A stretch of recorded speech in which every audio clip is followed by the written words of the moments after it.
On y va? Okay. Good afternoon, ladies and gentlemen. Are we still hoping for some people, or do we start? We can start and then they'll come we gradually. So, welcome today in this conversation. So my name is Jean Gazanson. I am the CEO of Art Generali, which is the dedicated art insurance unit of the Generali Group. The reason we are here today is to talk about art and the way art is made in Asia, but we did the choice to make it through data.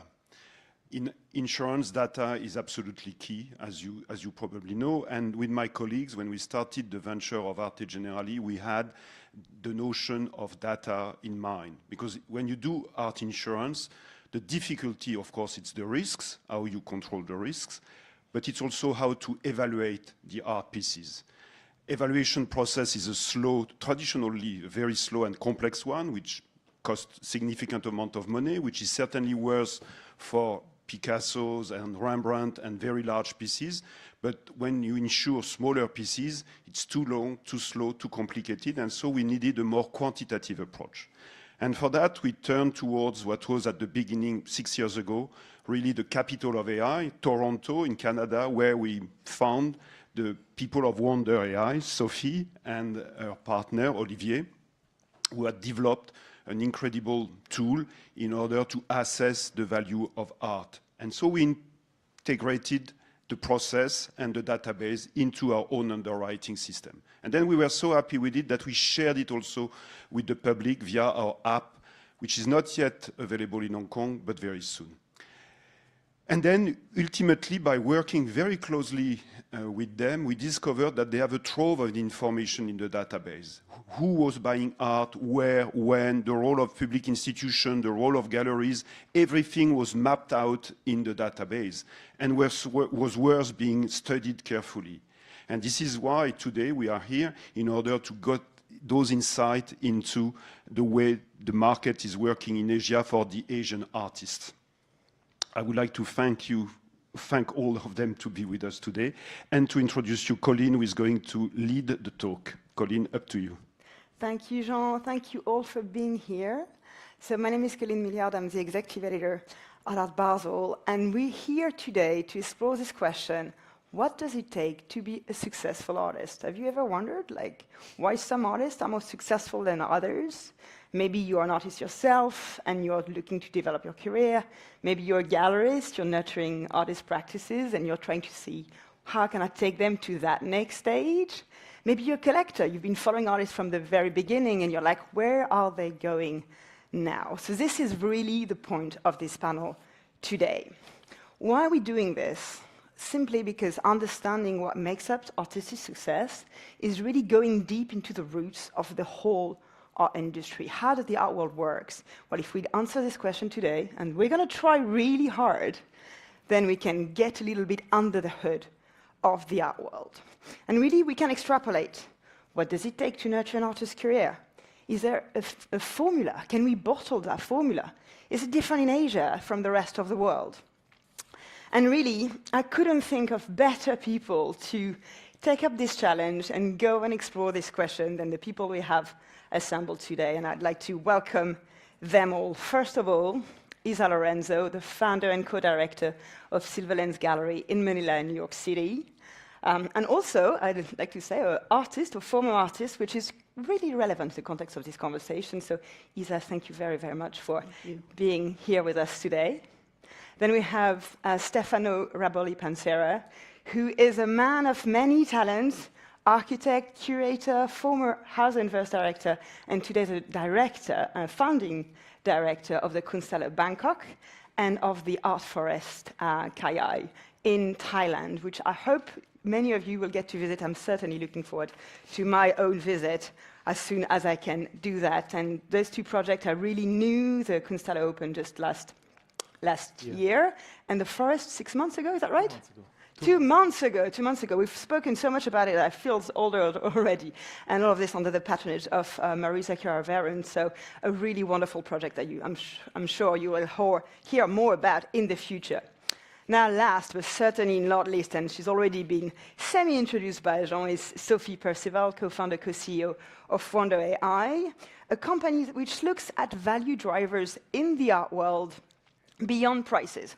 And I can't really express how important that is, because the art world, as we know, is a place where there's very little data. And the few data that we have traditionally is auction prices. And these have been used.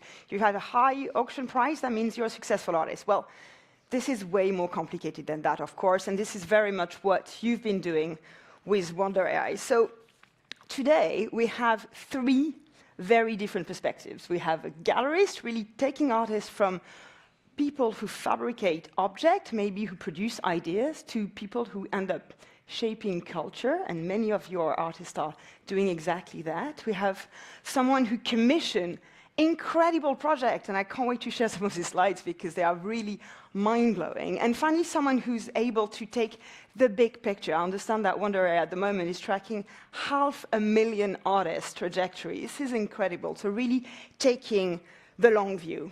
But before, perhaps to kind of set the scene, it'd be good to understand, what do we mean by success? What is success at the end of the day? Is it money? Is it, fame?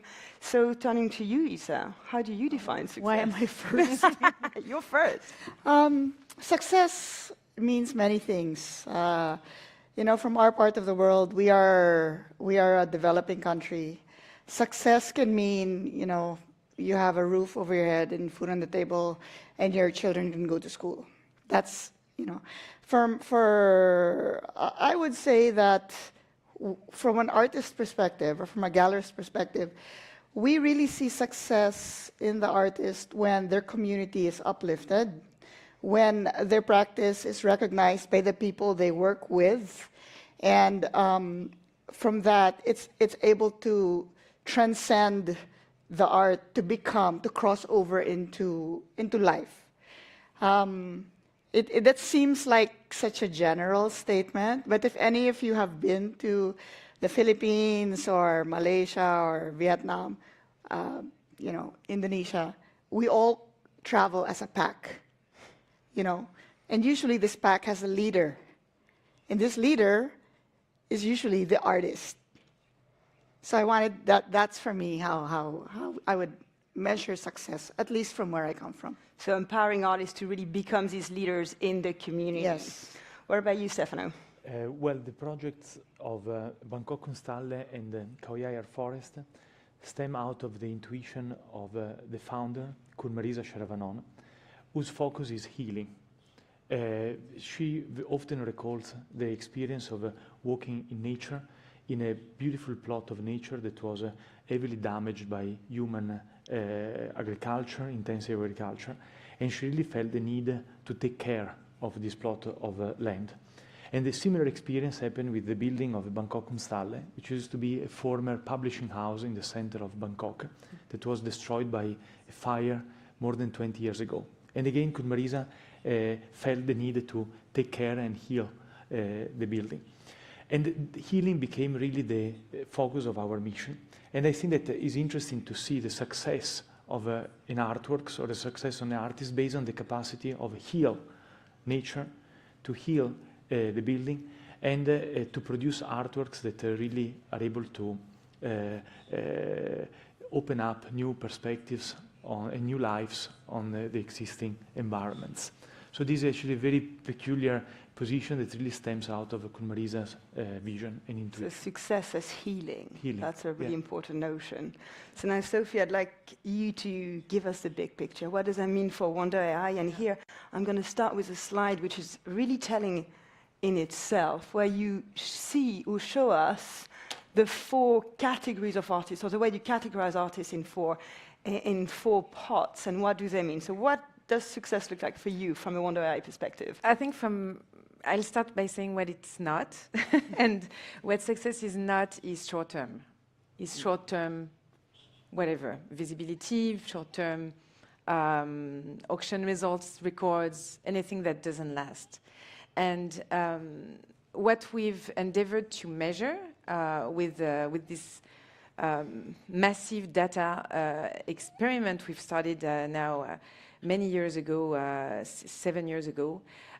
It's really measuring the long-lasting effect of connections and validations happening across the art market and the art world at large, including not-for-profit centers, including artist-run centers and residencies, including everyone in the network, that contributes to building an audience for an artist's work. And so the result of this massive, data collection exercise is that we were able to see that you have in our data massive number of artists. We're looking at 500,000. We have 250,000 published in our system right now, meaning we think we have enough data to be able to comment on their careers. More or less 80% of these artists are what we call emerging or underrepresented, meaning their resumes, their careers are very short, a very short list of shows. So their visibility is very limited. And then you have the 20 other persons, which are artists that have succeeded in bringing their work to the attention of a number of people, a diversity of stakeholders. So it could be, again, not-for-profit centers, artist-run centers, commercial gallery, sometimes museums, and gradually they build an audience based on that, and they reach the established category. And when you are an established artist, that means you're in the top 20% in the world, and then gradually you keep building on that, and sometimes you reach the celebrated category, which is the top 4%, and the star category is the top 2%. Can you put numbers on that? So how many shows do you need to go to established, roughly? So basically, it's very complicated because a show is not equal to another show, right? So you have a weighting. The quality of the show is everything, in a way. And what we measure, so we don't give points, because that would be too simplistic, because the art world is a very dynamic and changing environment. So you have new places opening every year, you have places closing down, and so how do you keep track of the importance of each of these places? So basically we're mapping the network and all the connections that are happening between all these places and people behind those places. So the human connections and the human validations of the work and the support that the artists receive for the work. And it looks like that for the last 10 years. So it's like flights, trajectories, but it's actually what's happening. The art world is all about bringing a work from one place to the other, from an artist being discovered in a place and then programmed in another place by someone who discovered the place, the artist there. So it's all about exchanges, and it's all about artwork dissemination. So in terms of the number of exhibitions, that's what it looks like. So 1 million shows over 10 years, and that's how they are distributed. It's very different from the distribution of the art market based on auction, for example. Because here you can see, for an artist in Asia, you definitely have to look at Europe as well as Asia to develop your visibility, because that's a huge market in terms of institutions. And there's a lot of places to show your work in Europe. And there's North America as well, but it's not just New York. Like you can see the density of those networks. So we're really looking at all of that, and again, success for us is long-term. So it's how you build up on top of the support you receive as an artist from so many different stakeholders. So it's really this idea of the virtuous circle in a way. Like, it's not just talent, it's connections. It's showing your work. It's showing your work in places that other people are looking at, so they can then take your work and put it in their institution, in their magazine, in their collection, whatever it is. And in a way, that brings me back to you, Isa, because your story is a story of creating a network.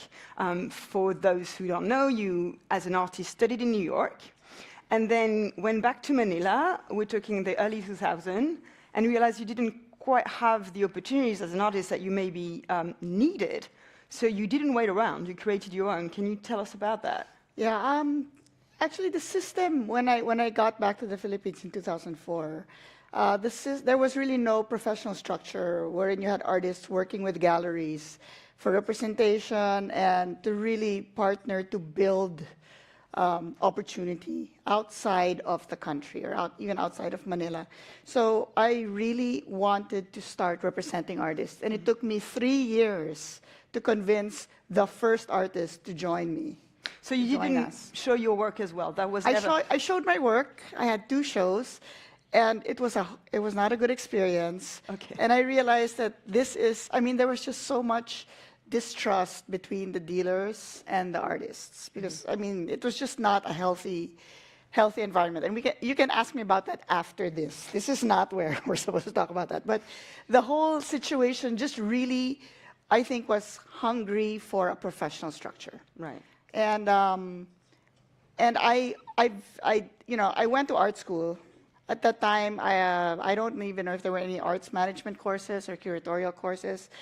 And definitely in the Philippines, there was nothing like that. So I decided, I'm just going to build my own, which 21 years later, I feel like it was like the worst decision, but it was also the best decision because it gave me a really interesting life so far. So so what did I do? I had a big space. I rented a warehouse. The shows were running 4 or 5 weeks long. We were making publications. We were asking artists to commit to us, and likewise, we would commit to them. We were, we didn't want to underprice or discount their work. And we wanted to create programs around what they did. Okay, so this was unheard of 21 years ago in Manila. So, but we stuck to it. We stuck to it. And in fact, just thinking about it, what we did from the very beginning was to create a mail-out every Tuesday morning, wherein everyone who would come into our system gives us their email, or comes into the gallery, gives us their email, and we would give them an update every week. And that was amazing, because nobody was doing that. And to this day, we still do it. Every Tuesday, we release a mail-out. Of course, much more condensed information at this point. But do you remember what you were trying to achieve? What was the goal when you started Silverlands? I wanted the art from the Philippines to be seen. Right, okay. And that continues, I understand, to be that is the North Star. the North Star. Well, now it's bigger. It's Southeast Asia and diaspora. Right. And what's really fascinating from this example is that you started with an impulse which was purely, very personal, very intimate, linked to your own story. And then what you created is an incredible seedbed of opportunities for many, many artists over the years. So that's really a kind of almost a constructive displacement or something like that. Yeah. How do you reflect on that? Every day is a new day. Every day you meet some people, you have something to share. They have something to share with you. I think I've learned by doing. All my life, I've learned by doing. I didn't go to school for this. There's no school that will teach you how to be a dealer or how to be a gallerist. I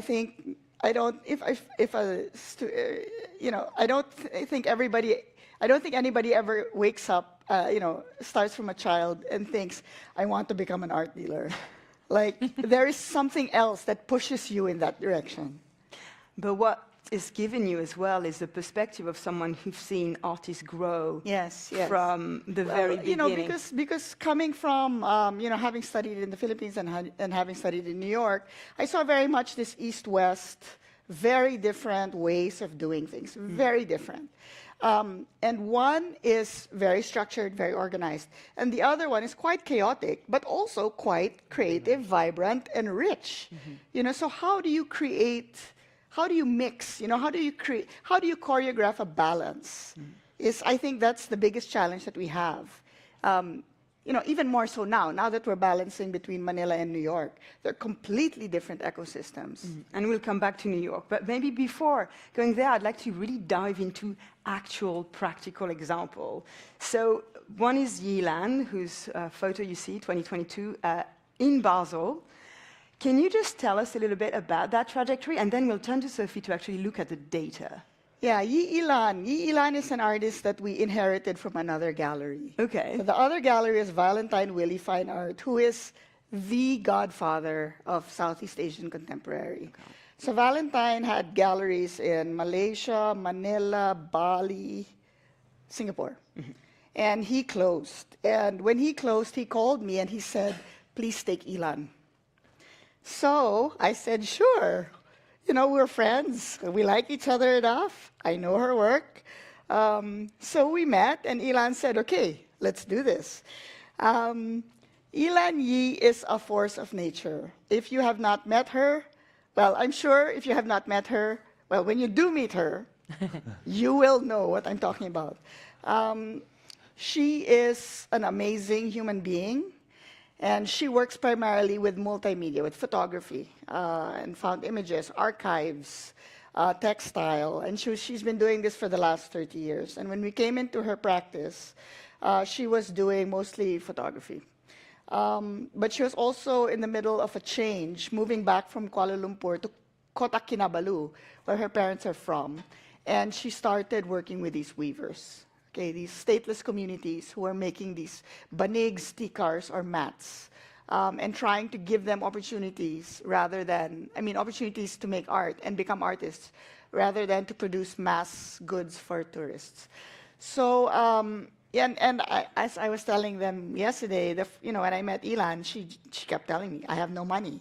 It's like, that's okay. She's like, nobody buys my work. No, it's okay. That's not your job. So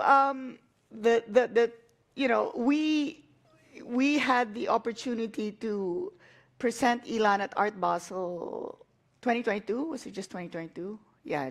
No. Prior to that, her big change, her big break came. Well, everybody knows Ilan, but in terms of like going to the next level was when the Singapore Art Museum commissioned a 40-meter mat, 40-meter double-sided mat, one made of bamboo and the other one of pandanus, and it was hung in their stairwell. And that gave her the ambition that I can do this, you know? So that was a turning point. That's about 5 years before this picture. And in this picture, Art Basel 2022, Giovanni Carmine, Curator of Unlimited, which is Yeah. our sector for monumental artwork in Basel. yes, he said, can Ilan do something? And we had exactly the right work. This is 60 pieces of mats with woven tables into them. And by the way, if you don't know Ilan work, I invite you to look at the video that Art Basel shot Yes. with the weavers, which Colleen produced.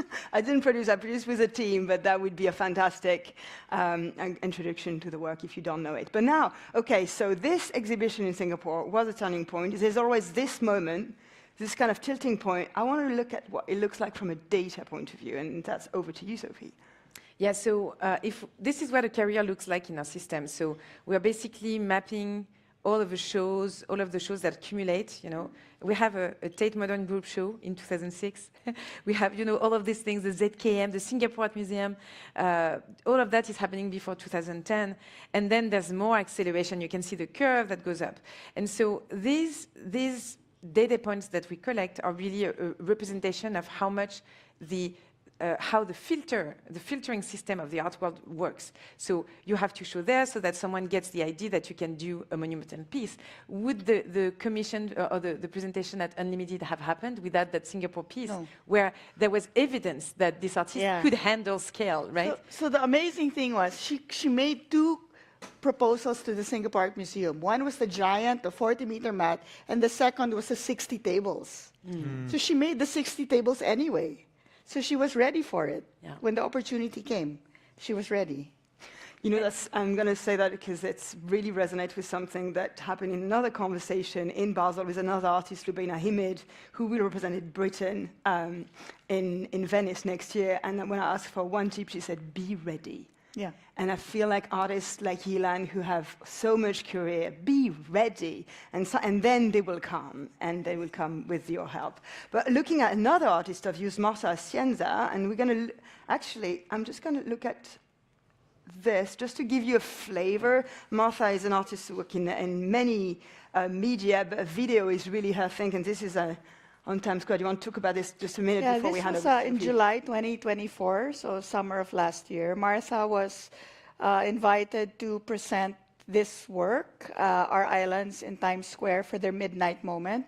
I don't know if any of you know the Midnight Moment, but it's an amazing exhibition. Every night in Times Square in New York, from 11:57 to midnight, all the screens become one artwork. So all of those advertisers, they turn it over to art. every night of the year except New Year's Eve. exactly, except New Year's Eve. So these shows run for 1 month per artist. So this was, I mean, Martha has been quite known in the art world, but this moment really created energy, love, recognition for her with the people on her island. Because this happened, all of a sudden, people, you know, the fishmonger knew who she was. You know, the vegetable dealer knew who she was. She was being stopped on the beach. Are you Martha Atienza? It was, and she felt like, you know, she's been working in that island for decades, and it's only now that they know who she is because of this, something that happened 7,000 miles away. That's incredible. And now, again, let's look at the data. So over to you. Yes, so what's interesting to us in the data, in the way we look at data, is what made that possible. Because if you think I'm an artist and I have to show in Times Square to be successful, it seems like an impossible to reach kind of goal. But actually, there are so many baby steps taking her there.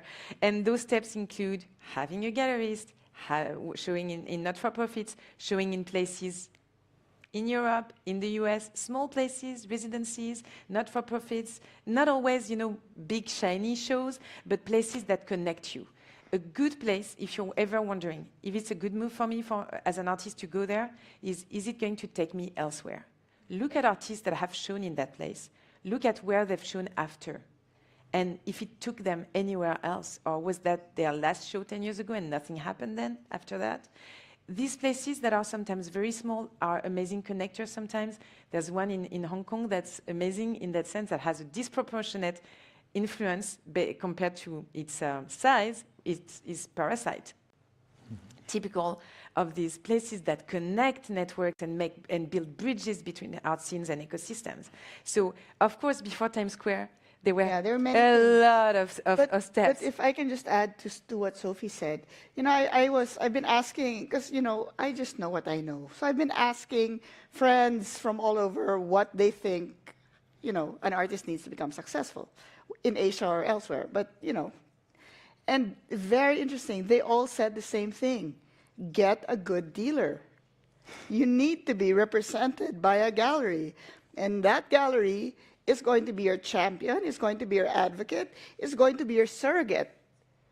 Absolutely. And it's also like the gallery that can often be the moment it lights the tinder and then kind of goes on. But I feel like, to turn to Stefano now, that some of your commission can also, I mean, from what we've been talking about, and I'm going to go to the next slide to give you a sense of what was cooking in Thailand under your supervision, and Marisa, the moment where you create something which is so extraordinary that it kind of changes things. So could you tell us a little bit about the commissioning process, the ambition there, and could your commission become those tipping points? Yes, definitely you use the right verb, cooking. What is cooking in our head?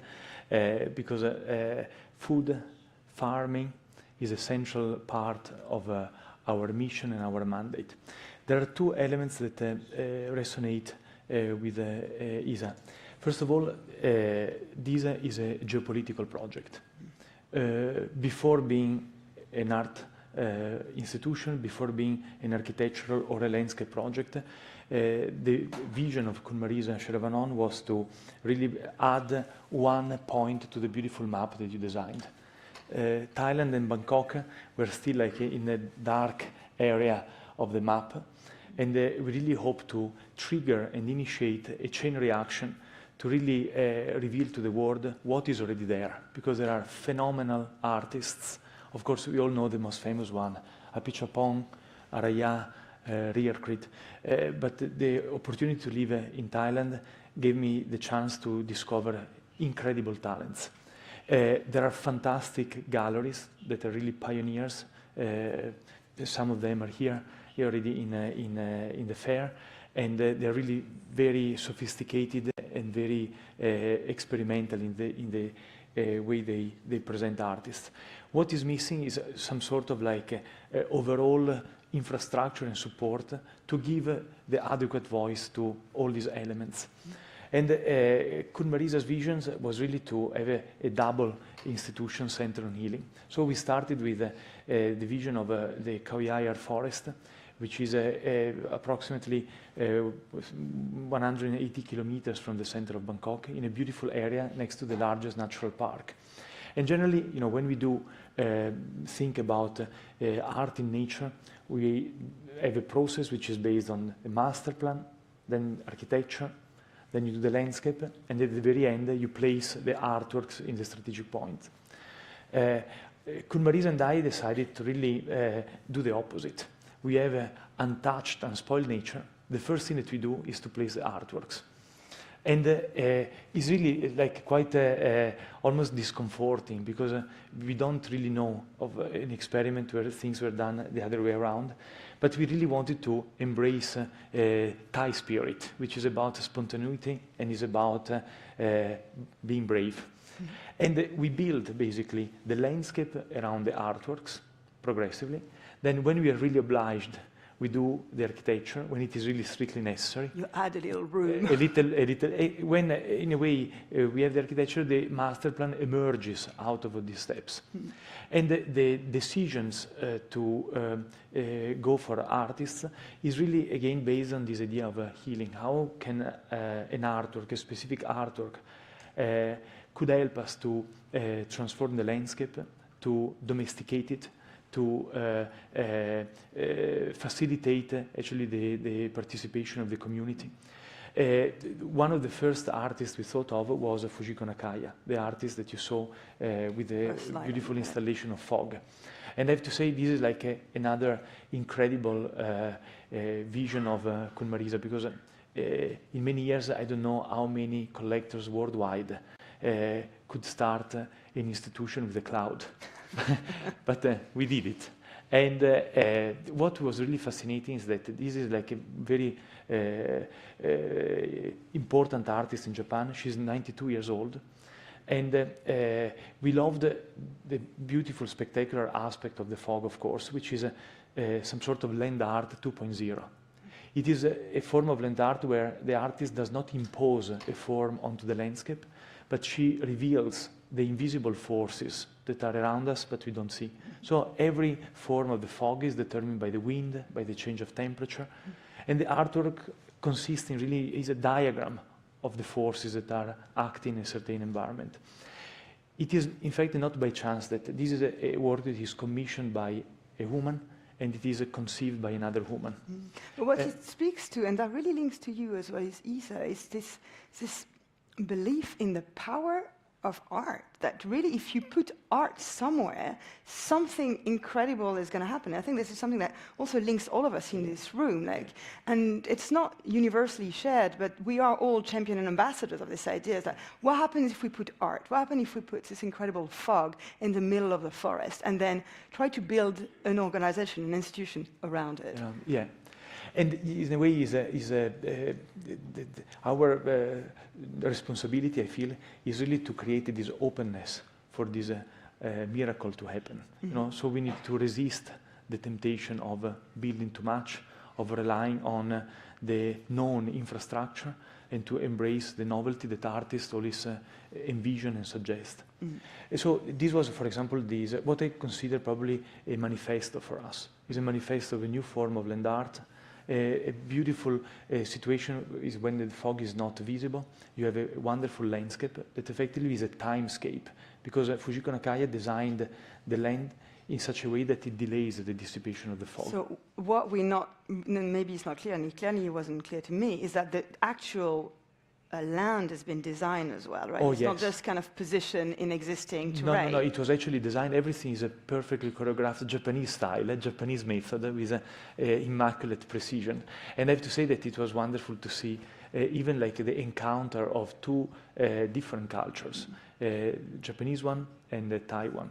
And the mixture produced something wonderful.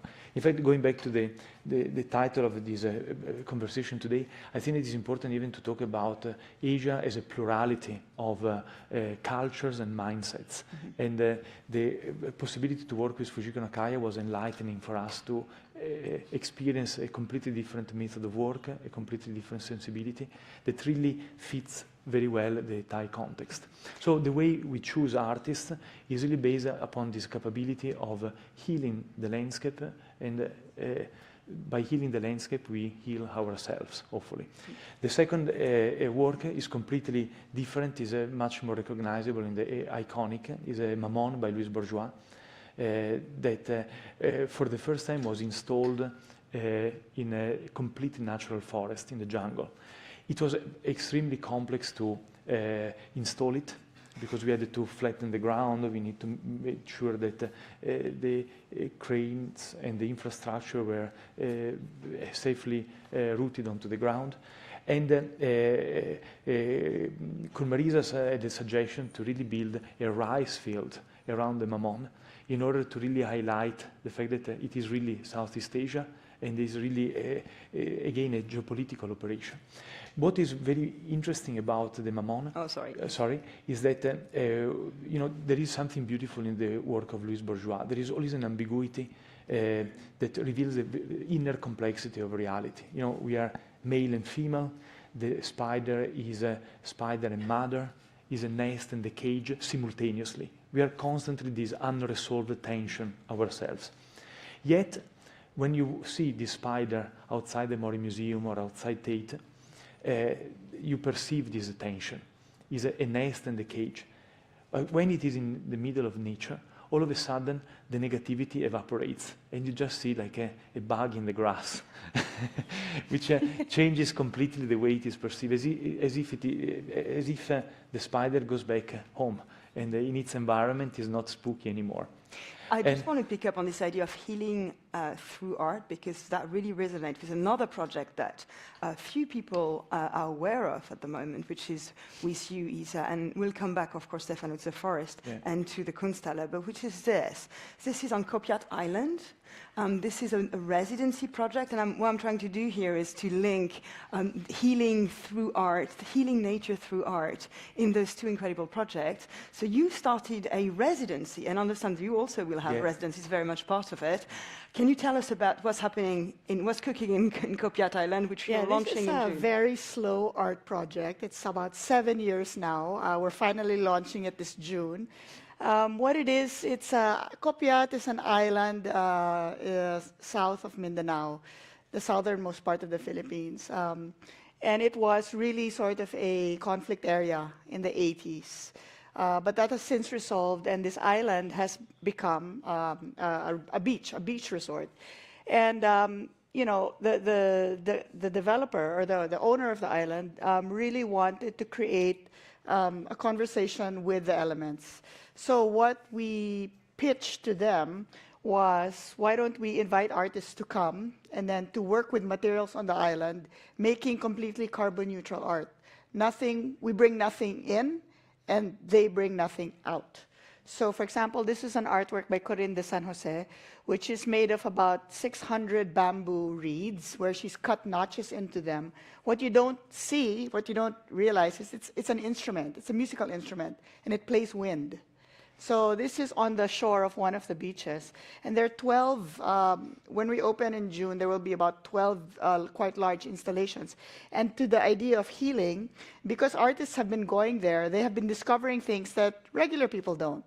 For example, there was one artist, Poklong Anading, who discovered a 200 or 400 meter net that had been suffocating coral on the seabed. So his project was to raise this net, to rehabilitate the coral, and to use the net, which also became substrate for larvae, positioning them so they become coral beds themselves, rehabilitating the coral. Another thing, because the trash is now being collected, a lot of that trash is now being turned into, upcycled into some kind of art. So the turtles have been coming back. And then the other thing that we found out is dugong. I don't know if you know what dugongs are, sea cows. They are they are averse to people. They don't like people at all. But one artist is planting seagrass very near the shore on sort of one of the more isolated parts of the island. And now the dugongs are coming back.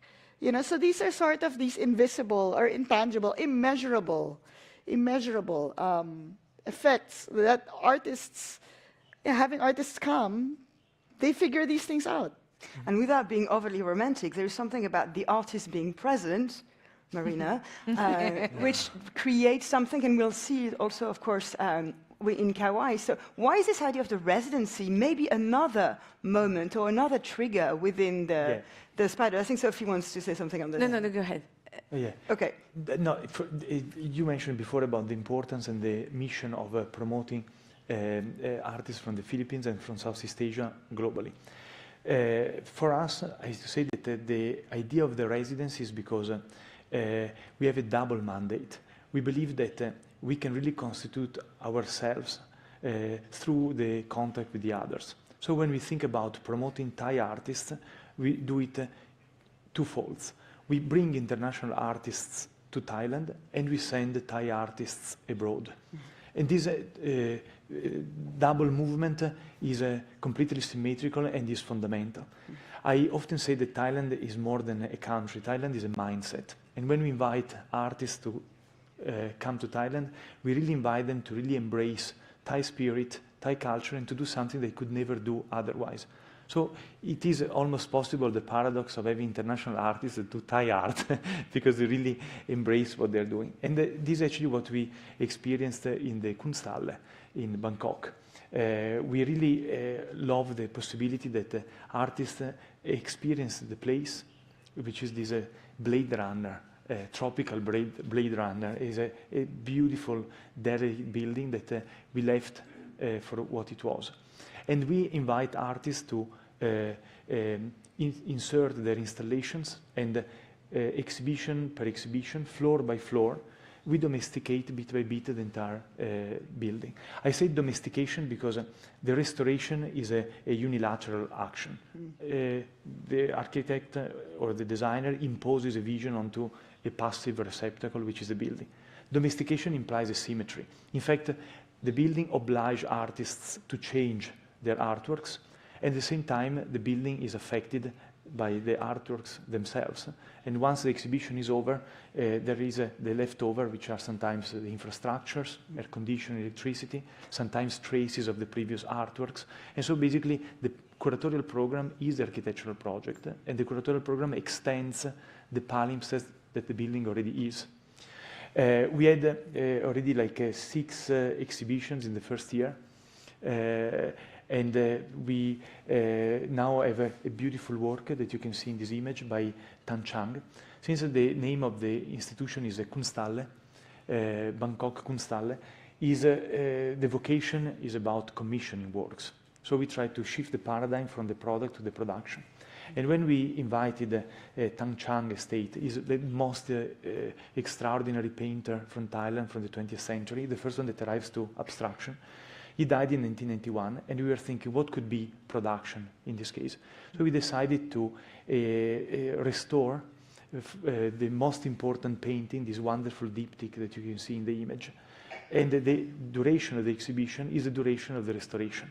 So it's live. People, if you're a visitor, you can literally see restorers working on it. It's basically like an ongoing performance. You see like between 4 and 6 people every day repairing the paintings, again taking care of it. So it becomes like a metaphor of what we are doing with the buildings on our own. And it is a really wonderful operation, which is still conceptual, because at the conclusion of the exhibition, we are going to give back the painting to the estate. And nice. It's very nice. And in fact, there is no like speculative intent behind it. And we really hope that this beautiful painting is a masterpiece, will be able to be installed in a Thai institution. And then it would be beautiful. This is an example of how the program of the Kunsthalle unfolds. And we love very much, we talked a lot with Marisa about the idea of growth. So by actually growing little by little, there are of course like practical concerns. But the beauty of discovering something new every time, and having not a prefixed plan, but to be open to suggestions by artists that sometimes are very spontaneous, is so exciting and so unique. It's really a new architectural epistemology, in a way, a new form of producing knowledge. And you follow, again, you follow the art, like you follow the art, follow the artist. And actually, just sorry, Sophie, you have a point, so please go ahead. And then we also look at some more data, because we have a very exciting sneak preview of kawaii art coming up. But No, it's I over just to thought you. it was really striking to hear you talk about the not-for-profit aspect of what you do. Residencies are one, you know, and the long-term aspect. You know, the time it takes to actually develop those places as places for inspiration and for production, and what it requires in terms of holding back on the financial outcome. And I think it's very hard sometimes for artists. We hear a lot of artists telling us, I need to sell my art, I need to have auction results, and they don't focus on the right stuff, which is production. Or when they do, they don't focus on showing. So it's a fine balance, but you need to produce, you need to show, you need to sell as well, because you need to sustain yourself, or you need to have a job that allows you to work, like a teaching, you know, appointment or something that allows you to produce your work. But all of that is happening outside of the market. Everything we're describing here is not captured in art sales. It's something else that's building up. And for me, it's very interesting approach to how success actually builds up on investing time in the work, investing time in connections, investing time in making your art visible and placing it in the right context. All of that is so important. And he's so generative, and I guess you will see that perhaps this exhibition will do more for the legacy of Tang Chang, even than a flashy auction results. But just to, I think, you know, coming also from an Art Basel perspective, it's not the market and the rest. It's everything together all at once, because there's also a tendency to create this false dichotomy, and we saw that the market, the galleries, are also the seed and the kind of the hunting head that are going to help us find new talent, put it on the map, then a curator picks it up, etc., etc. And we saw it in the data too, and we discussed it. I mean, the galleries are the risk takers in that space, in this very complex world of art. Galleries are the ones that can move fast, that can make a decision based on a personal connection.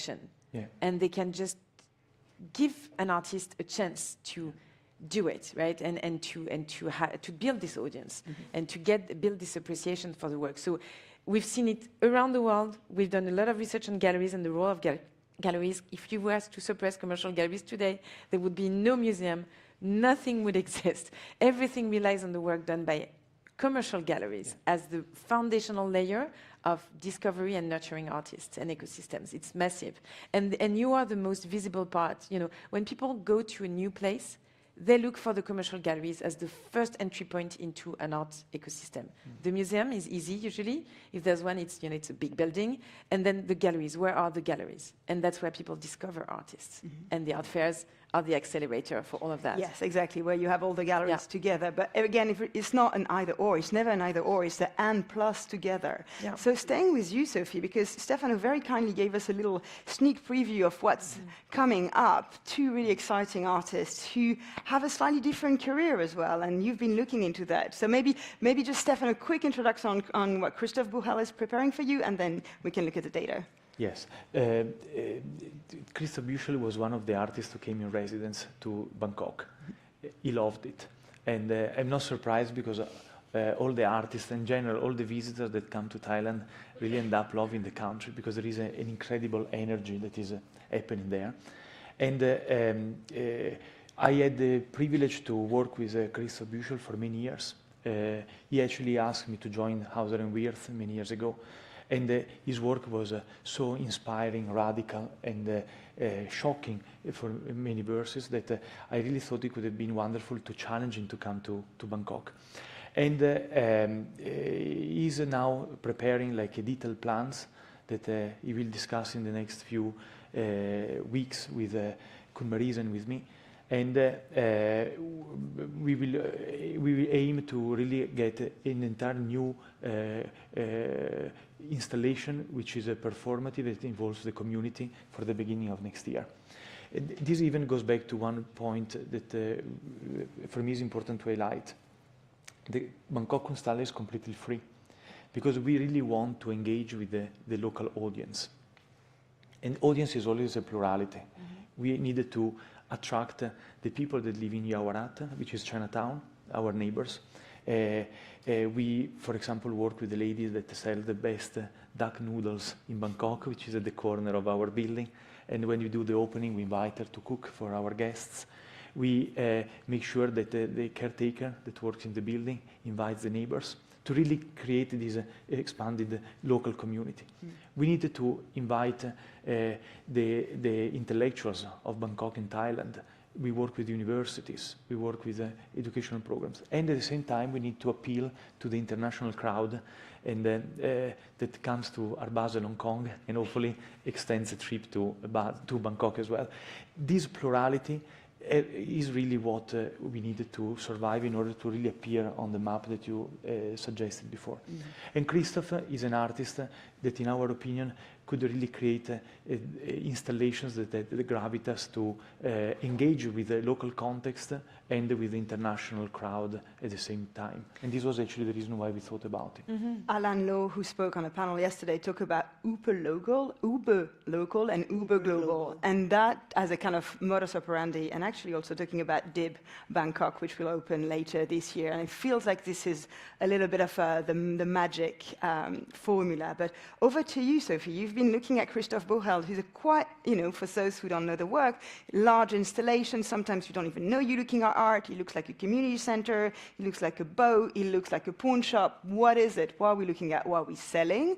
What does this look like from a data point of view? I think that's what's really interesting in that kind of career is that typical of artists that might, we were looking at the Venice Biennale, the last one, and we realized that 91% of artists that had a solo show in the pavilion, in the National Pavilion, so artists with quite a lot of visibility, had no auction results. It's like no visible market. So it doesn't mean they don't have a market, but it's just 91%, right? So that's typical. It's an artist who's not creating for the market, but still he had a gallery. There was a very powerful gallery fueling his career. And that's really interesting, to not build an opposition, as you were saying, Colin. I think it's an idea that's difficult to kill, this idea that you're either commercial or radical as an artist. No, even if you're a radical artist like Christophe Buchot, you need a commercial gallery. And the commercial gallery is going to make your work move towards a different audience, and is going to cross-pollinate with everything else. So I think it's very typical when you look at his career. You will see all the little, the list of places, the Kunsthalle, there's many there, but you can see when, actually, for how long he was an established artist, so in the top 20% in the world, so like, a lot of artists, it's a big crowd, it's like 40,000 artists in the world, 50,000 artists in the world. He was in that category until the early 2000s, where he really popped into the celebrated and star in our system in terms of, getting that massive, visibility. And, ZKM and the Dichternhallen and Swiss Institute, and all of this is just adding to each other. And it becomes a self-feeding kind of dynamic. What's really interesting in those elements and how they nurture each other is that there's a moment in time in a career where art becomes part of culture, where you're part of your local culture, but then you're part of a global culture. And the story of your time could not be told without this work, And so that's where there's usually a tipping point where this work is shared more and more in international institutions. And I think that's an ambition that should be the ambition of every artist, to be part of that conversation and part of those who are necessary to tell the story of our time, of today, this year, 2025, right? So I think it's a very interesting career, because it's not going like this, but it's really building up, but in such a steady way, and it's building on many legs, the commercial, the not-for-profit, the museums, the commissions, the ephemeral. A lot of works are ephemeral in what he has been building, and the long term, And what's really striking, and here I'm going to turn to you, Isa, is that it seems that we can't get rid of this idea of being global. And the title of this panel was How to Succeed as an Artist in Asia. And is it different to do it here than in the rest of the world? And Isa, I wanted to have your take on that. Yeah, this is where I pull up my notes. So, number one, you need to be represented by a gallery. You need to, because the gallery will keep showing your work, on their website, on their social media. Next, it needs to be by a good gallery. So you look at the program, you check the artist roster, you see if your work resonates with theirs. You set an appointment with a director of the gallery or somebody who works in the gallery. You know, you look for somebody already in the gallery who can make an introduction to the decision maker in that gallery. Oftentimes, we get our artists from our own artists' recommendations because they know if they recommend somebody, that person will have the legs and the ambition and the discipline to do it full time. Next is there needs to be a studio practice, and you need to work closely with your gallerist to achieve the shared goals of your studio. It's not always an exhibition, it's not always a residency. It's many things, you know. So for us, we spend, you know, we meet with our artists constantly, but we really do sit down with them and talk about, okay, what are we doing this year? What do you want to achieve? You know, how are we going to do this? And in fact, here in Hong Kong, I'm meeting with 3 artists today and tomorrow. Learn to talk to people. You need to show up. You need to network.